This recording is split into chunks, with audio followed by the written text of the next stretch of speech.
Okay, for week 7 LC2 graphing quadratic functions, this is still an introduction para doon sa pag-graph ng quadratic functions.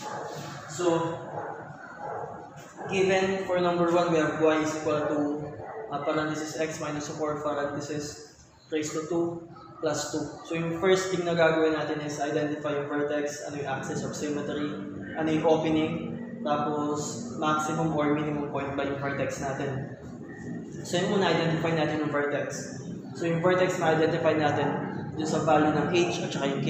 So, alam naman natin sa vertex formula equation, ito yung h natin, ito yung k natin. So, pag i-identify natin yung h, yung opposite side gagamitin natin. So, kung negative 4 dito ilalagay natin positive 4. Okay. Lagay natin positive 4. And then yung k natin as it is positive 2. So yung axis of symmetry natin is yung value ng h, which is yung 4. So yung axis of symmetry is 4. Yung opening natin downwards or upwards. So titignan natin dito sa may a natin, dito sa unahan. Kapag positive yan, this is upwards. Kapag negative yan, yung opening natin downwards. So since this is positive, yung opening natin is upwards. Next, ano yung maximum or minimum point? So, kung yung upwards yung opening ng parabola natin, yung graph natin, ibig sabihin meron siyang minimum point.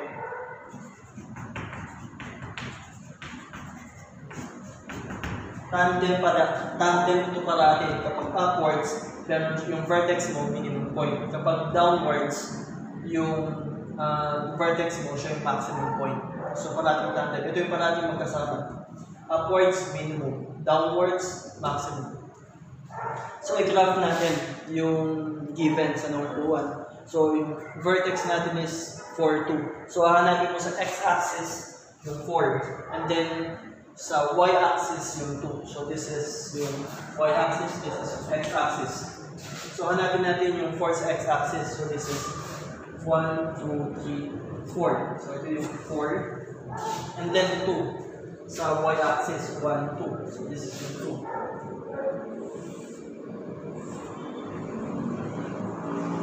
So, yan yung vertex natin. Tapos, mag-graph ka lang o mag-draw ka lang ng parabola na nag-open upwards.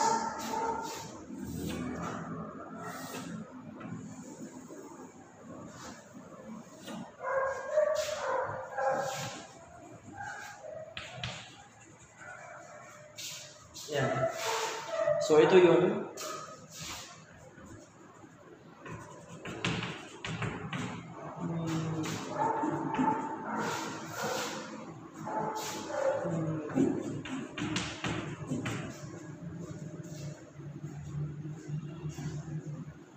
so, yun yung minimum point natin, which is yung also yung vertex natin, which is 4, 4, 2.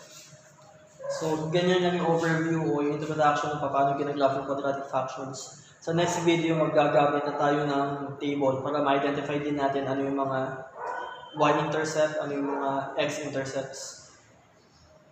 Ano din yung mga domain, ano yung mga range. Isa pa yun. So, dito na-identify lang natin yung vertex, yung axis of symmetry, yung opening, yung maximum or minimum point. Tapos yung actual graph. So, sa next video, mag-uumpisa tayo sa quadratic functions. Ito kasi mag-uumpisa tayo sa vertex form. So, sa next video, mag-start tayo sa quadratic functions. I-convert natin into vertex. Tapos, identify natin yung vertex, yung axis of symmetry, yung opening, at tapos yung minimum or maximum point. Tapos yung graph.